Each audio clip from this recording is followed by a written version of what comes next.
di hadapan penyidik bahwa pelaksanaan tugas yang kami lakukan sebagai advokat itu dilakukan secara profesional. Kami mendapatkan surat kuasa khusus sejak tanggal 15 Juni 2023 di tingkat penyelidikan. Masih ingat dengan mantan Jubir Komisi Pemberantasan Korupsi Febri Diansyah?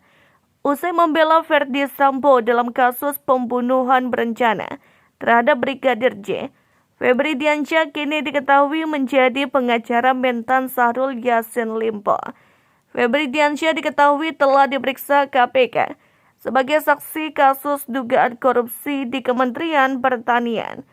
Ia menjadi kuasa hukum Menteri Pertanian Syahrul Yassin Limpo bersama rekannya Rasa Mala Aritonang sejak tanggal 15 Juni 2023.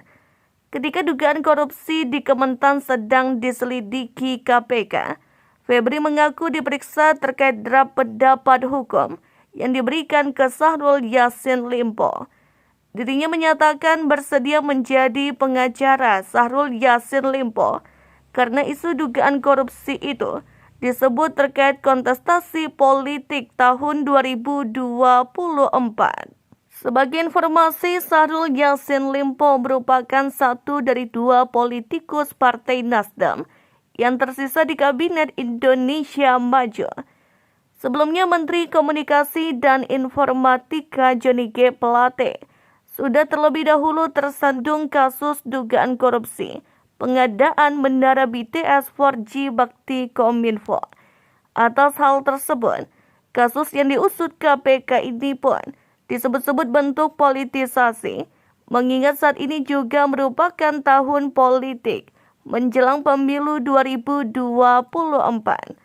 Alasan lainnya, Febri dan Rasa Mala bersedia mendampingi Syahrul di tahap penyelidikan adalah pihaknya melihat kasus itu isinya masih simpang siur dan perlu dikaji lebih jauh. Namun Febri menegaskan dirinya tak fokus pada simpang siur yang beredar tersebut. Ia bersama rekannya mengaku fokus pada isu hukumnya. Sebagai advokat, Febri kemudian menyusun pendapat hukum bagi Syahrul Yassin Limpo. Adapun draft pendapat hukum yang diberikan Febri kepada Syahrul Yassin Limpo sebelumnya ditemukan tim penyidik saat melakukan penggeledahan terkait perkara ini.